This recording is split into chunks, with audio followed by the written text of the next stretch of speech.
এই যে দেখেন সূরা আল ইমরানের ১২৯ নম্বর আয়াতে আল্লাহ পাক রব্বুল আলামিন কি বলছেন? বলছেন আসমান জমিন ভূমণ্ডলের মালিক একমাত্র আল্লাহ। তিনি যাকে ইচ্ছা শাস্তি দেন এবং যাকে ইচ্ছা ক্ষমা করেন। তিনি পরম দয়ালু। আচ্ছা, এই আয়াতটা আমরা শুনলাম।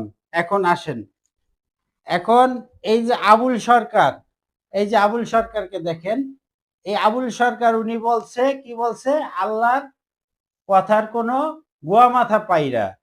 ঠিক আছে, মানছে এটা আল্লাহর কাছে অপরাধ করছে, আমরা সবাই এটা স্বীকার করি। কিন্তু তাওহীদি জনতা নামে যেই গ্রুপটা আছে তারা আল্লাহর সঙ্গে শিরিক করতেছে। কিভাবে শিরিক করতেছে? সূরা আল ইমরানের ১২৯ নম্বর আয়াতে বলতেছে সমস্ত ক্ষমতার মালিক আল্লাহ। আল্লাহ যাকে ইচ্ছা সাজা দেন, যাকে ইচ্ছা ক্ষমা করেন।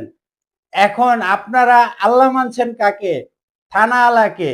যাইয়া আপনারা তাওহীদি জনতা থানায় মামলা করছেন আবুল সরকারের নামে। মামলা করে বেটারে জেলে ভরছেন। তাইলে আপনি আল্লাহ মানছেন কাকে? থানা আলাকে। তাইলে সর্বপ্রথম শিরিককারী আপনি। এখন আমি এইটার বলার উদ্দেশ্য হইলো আবুল সরকারের যদি অপরাধ হয় আল্লাহর কাছে অপরাধ করছে। আপনাদেরকে গালি দেয় নাই, আপনাদেরকে বকা দেয় নাই, আপনার মাল লুট করে নেয় নাই, আপনাদেরকে হত্যা করছে? আপনাদের তো কোনো ক্ষতি করে নাই। ক্ষতি করলে উনি আল্লাহর সঙ্গে বেয়াদবি করছে। কিন্তু আপনারা ওনাকে এইটা নিয়ে জেলে ভরছেন।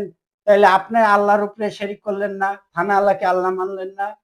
এখন আমার কথা হলো আহলে বায়াতের পাক পাঞ্জাতনে যারা আছেন তরিকতপন্থী, তাদের কাছে আমার একটা অনুরোধ, এই ভিডিওটা সর্বোচ্চ শেয়ার করবেন যাতে বিজ্ঞ আদালত পর্যন্ত এই ভিডিওটা যায়। আবুল সরকারের যত জানে মুক্তি পায় উনি। এই জন্য সবার সহযোগিতা কামনা করলাম। আবুল সরকার আমার কিছু না, কিন্তু আমি একজন আহলে বায়াত পাক পাঞ্জাতনের হিসাবে ওনার পক্ষ নিয়ে এই কথাটা বললাম। তারা শিরিক করতেছে শুধু শুধু। উনি আপনাদের সঙ্গে অপরাধ করে নাই, কিন্তু আপনারা শাস্তি দিতেছেন। তাহলে সর্বপ্রথম শিরিককারী আপনারা নিজেরাই।